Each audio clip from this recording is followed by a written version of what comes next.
Alright, in this video I'm going to teach you the strategy of solving a differential equation that's known as separation of variables. So given the differential equation dy over dx is equal to negative 2x over y, we want to find the particular solution y equals f of x. So the idea is that we want to solve this differential equation for y. Okay, so the first thing that we do is we separate the variables. That's the name of the method, and so that's what we do. So what we're going to end up doing is get everything with y on the left and everything with x on the right. And so if I'm starting from dy dx is equal to negative 2x over y, then what that means I'm going to do is probably multiply by y on both sides and multiply by dx on both sides. So essentially what I'm going to be doing is cross-multiplying so that my equation says this, and now my variables are separated. Okay, the next thing I want to do is I want to integrate both sides. Okay, so that's the idea, is we want to integrate both sides, find antiderivatives, and then go from there. So the integral of y dy is going to be 1/2 y squared, and then the integral of negative 2x dx is going to be negative x squared plus c. And I don't really need to write a c on both sides for reasons explained in previous lectures, but just know that I only need to put a plus c on the right hand side with the x information. Okay, so now what I want to do is I want to use my initial condition to find this c. So here's my initial condition, f of 1 is equal to negative 1. So that means that the y value is going to be negative 1, and the x value is going to be 1. And so I'm just going to plug that into the equation and solve for c. So this is going to say 1/2 times negative 1 squared is positive 1/2. So this side will be positive 1/2. This will equal to negative 1 plus c, so that c is equal to 3/2. Okay, so now back from this line, what do we know? We know that 1/2 y squared is equal to negative x squared plus 3/2.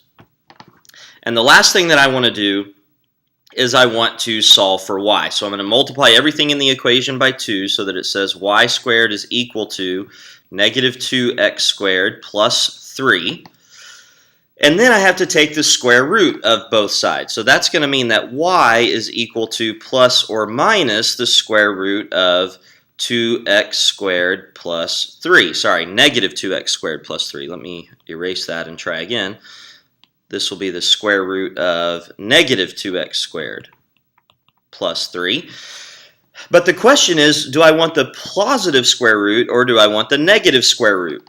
Well, that's when you have to go back to your initial condition and determine which one you want. So we want y to be negative 1 whenever x is positive 1. And so in order for y to be negative 1, I have to choose the negative square root from this equation. So it'll be negative square root of negative 2x squared plus 3, and this will be my final answer right here. Okay, so that strategy pretty much is the same every single time. You're going to separate the variables. You're going to find the antiderivative of both sides. You're going to use your initial condition to figure out what your c value is, and then you're going to use algebra to solve for y. Okay, well, they gave it to us in a little bit of a different notation this time. They said y prime is equal to x squared times the square root of y. I'm going to rewrite that as dy dx is equal to x squared times the square root of y. Okay, so once again, if I separate my variables, this is going to say dy over the square root of y is equal to x squared dx. Okay, so before I can integrate that, I'm going to rewrite it. This left-hand side is going to be y to the negative 1/2 dy, and then the right-hand side is already good to go, equals to x squared dx. Now I'm going to integrate both sides. The integral of y to the negative 1/2 is going to be 2y to the 1/2. No longer need the dy, sorry about that. And then equals to the antiderivative of x squared, which is going to be 1/3 x cubed, and then plus my constant of integration. Now I'm going to use my initial condition. So my initial condition is that y of 3 is equal to 4, and I'm going to figure out what c is. So this is going to be 2 times 4 to the 1/2 is equal to 1/3 times 3 cubed plus c. 2 times 4 to the 1/2 is 4, equals to 1/3 of 3 cubed is 9 plus c, and therefore c is equal to -5. Okay, so now I'm going to come on in this next column back from this line after I took the antiderivative. So 2y to the 1/2 is equal to 1/3 x cubed and then -5.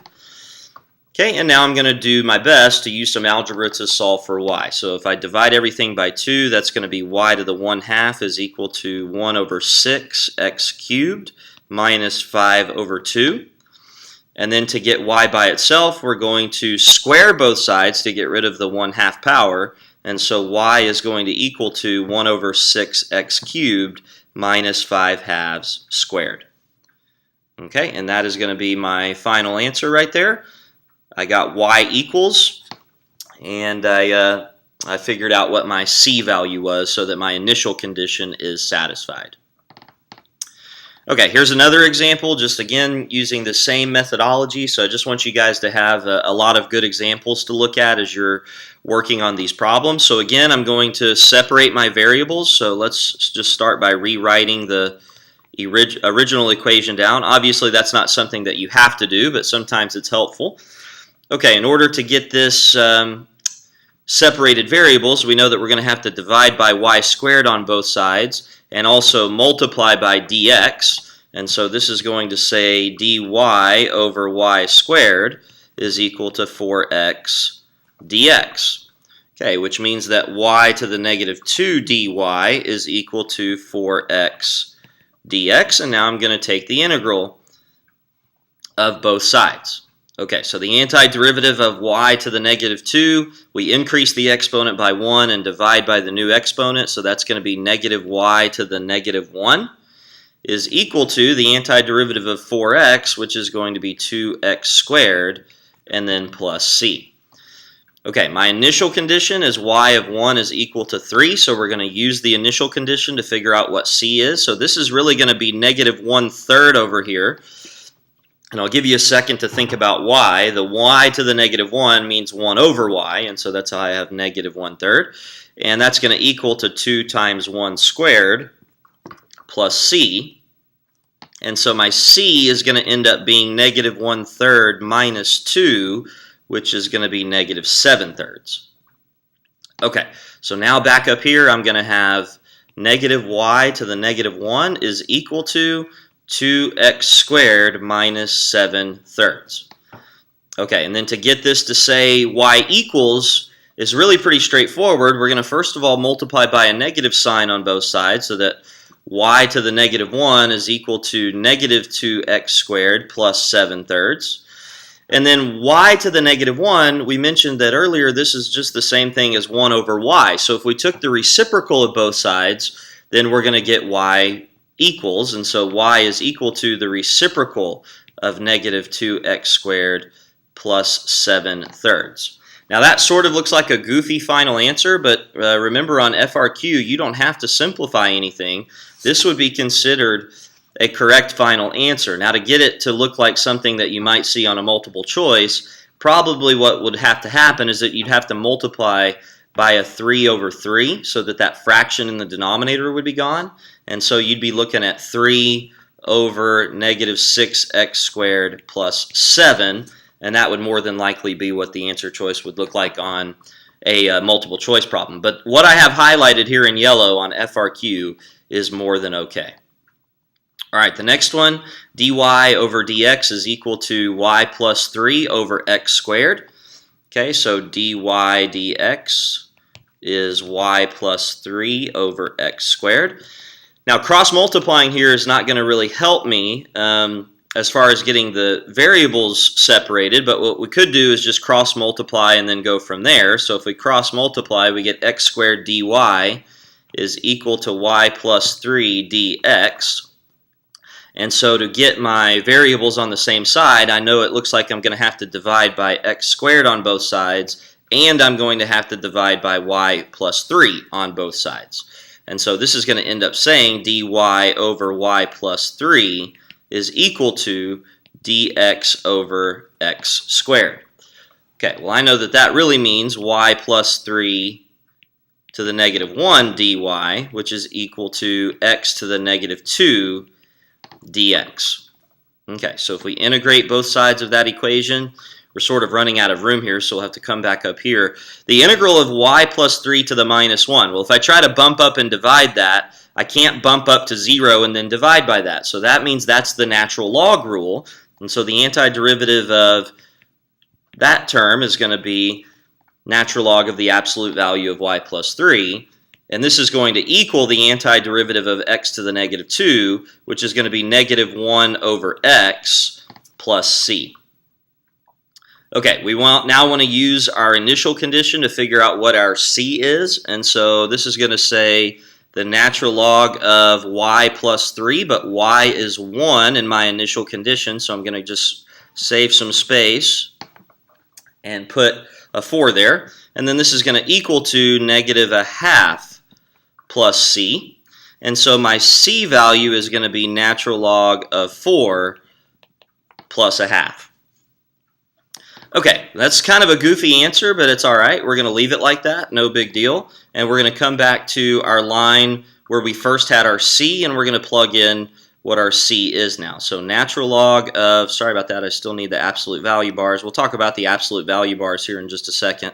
So natural log of the absolute value of y plus 3 is equal to negative 1 over x plus my c value, which is natural log of 4 plus a half. And so now what I want to do is I want to try to solve for y. So I'm going to come in here with a different color, and to get rid of ln, that means I need to raise both sides, put e as the base of both sides. And so that's going to now cancel out the natural log, and I'm going to be left with the absolute value of y plus 3 is equal to e, and then all of this stuff is now going to be in the exponent. Okay, now we want to talk about how to get rid of the bars. Well, we've talked a lot about absolute value, and so we know that whenever what is inside the absolute value bars, which right now is this y plus 3, whenever that expression is positive, we can just drop the bars for free. And if that expression is negative, then we have to apply a negative sign to it to change it to positive. Okay, well, if I again look at my initial condition, y of 2 is equal to 1, if I plug a 1 in for that y, I know that that expression is going to be positive. And so because of that, I can drop the bars absolutely for free. So this is, I'm sorry, I've made a mistake here. This is obviously not negative 1 over 2. Let me sort of try to rewrite this. Negative 1 over x plus the natural log of 4 plus 1/2. So this is e to the negative 1 over x plus the natural log of 4 plus 1/2. And now to get y by itself, we just want to subtract 3 on both sides. So this will be e to the negative 1 over x plus the natural log of 4 plus 1/2. And at the end, I'm going to write a minus 3 here. Okay, so that takes care of that example. Hopefully, the idea behind dropping the absolute value bars based on the initial condition makes a little bit of sense to you. If not, try rewinding the video and listening to it again.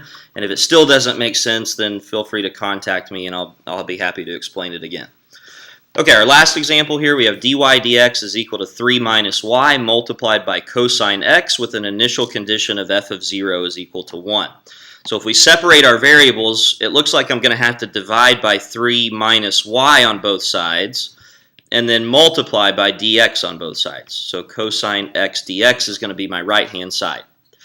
Okay, well the left-hand side here is the same thing as 3 minus y to the negative 1 dy, and my right-hand side is already good to go. We can integrate that, no problem. Okay, so we take the integral of both sides. Now this is a little tricky because earlier, back up here when we did this problem, we had the integral of y plus 3 to the negative 1, and the derivative of y plus 3 is just 1. So I didn't really have to worry about any constants being messed up whenever I took the antiderivative. But in this case, the antiderivative of 3 minus y to the negative 1, 3 minus y has a derivative of minus 1. So when I take the antiderivative, this is going to have to be negative natural log of the absolute value of 3 minus y. Okay, and this is going to equal to the antiderivative of the right-hand side, which is going to be sine x plus c. Okay, I utilized my initial condition to figure out what my c value is. So this is going to be negative natural log of 3 minus y, which is going to be 2, equals to the sine of 0 plus c. And so I know that my c value is just going to equal the negative natural log of 2. Okay, so back up here, we're going to have negative natural log of the absolute value of 3 minus y is equal to sine x minus the natural log of 2. So we just basically plug in our c value back up into an earlier line. And now we want to solve this equation for y. So this is going to require us to multiply by negative 1 on both sides first. So this is going to equal to negative sine x plus the natural log of 2. And then I'm going to, just as I did before, let me change color so that it's clear, I'm going to make e the base on both sides so that I can get rid of the natural log. Natural log will cancel here. And so I have the absolute value of 3 minus y is equal to e to the negative sine x plus natural log of 2.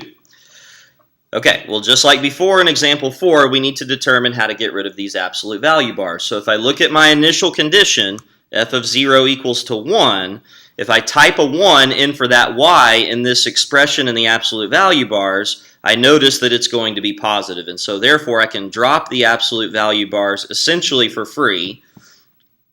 And so I just end up with the same equation just without the absolute value bars. And then we want to rearrange this equation for y, which, okay, is not real difficult to do. This is going to say y equals to 3 minus e to the negative sine x plus the natural log of 2. Okay, so hopefully that's enough examples for you to sort of get the idea on solving separable differential equations. And so now what we want to do is we want to talk a little bit about slope fields. And so this is going to be pretty straightforward. To draw a slope field for each of the following, what we're going to do is we're going to utilize the equation for the derivative, dy dx. And a slope field is just basically a bunch of line segments that represent the slope of the function at that particular point. So usually what I do is I have my students create a little bit of a table here to make things a little easier. Okay, so x, y, and then dy over dx. And so what we do is we just sort of start choosing some points. And so maybe if we start at the origin at 0, 0, if we plug that into our expression for dy dx, then we're just going to be plugging in 0 for x and then subtracting 1. And so my dy dx is going to be negative 1. So as best I can, I'm going to draw a line segment with a slope of negative 1 at the origin. Okay, what if I go up to 0, 1? Well, because dy dx in this problem only depends on x, that means that the slope is still going to be negative 1, and so I'm going to have a slope of negative 1 here. And hopefully you can sort of pick up on the pattern that this is going to be the same no matter what y is for x equals to 0. Okay, what if x is equal to 1? Well, if x is equal to 1, then I notice that the slope is going to be 0. So at x equals to 1, I'm going to draw a bunch of line segments where the slope is equal to 0. At x equals to 2, then dy dx is equal to 2 minus 1, which is a slope of positive 1. And so I'm going to have line segments that look like this. And then at x equals to 3, I'm going to have a slope of 2. And so I'm going to draw my lines a little steeper. Obviously, there's no real way to make it completely perfect. It's really just more of a sketch. Okay, what about at x equals to negative 1? So negative 1 minus 1 is going to be a slope of negative 2. And so what you're going to see is that as we go, as x gets smaller, these slopes are going to get a little steeper and more negative. So this is going to be very steep here for x equals to negative 3. And again, I'm not trying to be perfect, just trying to sort of sketch it as best I can. Okay, the next example is dy dx is equal to 1/2 y. Okay, so if what I notice again here is that dy dx only depends on y. And so really all I need to consider are the y values. So for instance, maybe we'll just start at y equals to 0. At y equals to 0, the slope is going to be 0. So let me maybe get a more pronounced color here, maybe like yellow. These are all going to be horizontal lines here on y equals to 0. Okay, and those didn't really show up that well, but hopefully you get the idea that those slopes are going to equal to 0. At y equals to 1, our slope is going to be equal to a half, and so I'm going to draw as best I can some line segments that have a slope of 1/2 across this way. And then at y equals to 2, 1/2 times y is going to equal to 1, and so I'm going to have a slope of 1 at y equals to 2. And so again, as best I can, I'm going to draw those line segments with a slope of 1. Okay, then at y equals to -1, those slopes are going to be -1/2. Okay, so something like this. And then at y equals to -2, we're going to have some slopes that are a little bit steeper than what we had at y equals to -1, and obviously still negative. Okay, and then the final example is really the only one where the slope depends on x and y. So this is definitely a place where you would want to make a chart like I was saying earlier. So let me erase that and try again. So if I make a chart x, y, and dy dx, okay, obviously there are a lot of points here. So what I want to try to do is maybe just sort of do a couple and then see if I can figure out what's going on. So again, if we start at the origin, then x minus y is just going to be 0. And so at the origin, we're going to have a slope of 0. And I'll try to make that more obvious there. Maybe if we choose like 1, 0, then 1 minus 0 is 1. And so at the point 1, 0, we're going to have a slope of 1. At 2, 0, we're going to have a slope of 2. So I can see that here along the x-axis, my slopes are getting a little steeper. So let me try to make it actually look steeper. And then at 3, 0, we're going to have a slope of 3. So we're going to have something even steeper. Okay, if we go the other direction, so in that case, we could do like -1, 0, then we would have something like this. So -1 would be the slope, and then -2 would be the slope at this point, and then -3 would be the slope at this point. And again, I'm not going to be perfect here. I'm really just trying to do my best to sketch these little lines that represent the slope. Okay, so I'm going to let you finish that. I think it should be pretty straightforward, and if you have a question, then please feel free to let me know. Okay, and then this this next to last thing that we want to do is we want to match each slope field with its differential equation. Okay, so we have 3 slope fields here, and we want to try to match the equation with the slope field. And so there's sort of a couple of guidelines that I give my students whenever they're doing this. And the first is to consider whenever the slope is 0. So consider when dy dx equals to 0. I know that graphically that's going to look like a horizontal line, and most of the time it's pretty easy for me to determine, when dy dx is equal to 0. So for instance, if I start with the letter I here, if I set that equal to 0, then the slope is going to equal to 0 whenever y is equal to 0. Okay, so if I look at these 3 options, what I notice is that the only one where the slope is 0 constantly along the line y equals to 0 is C. And so I know that C and letter, whatever you want to call that, I cubed if you want, are going to correspond with each other. Okay, so if I maybe do that for 2 as well, I set the slope equal to 0. So that means that this slope is going to be 0 constantly along the line x equals to 0. And so what I notice is that here along the line x equals to 0, all of these lines have 0 slope. And so therefore I know that A goes with double I there.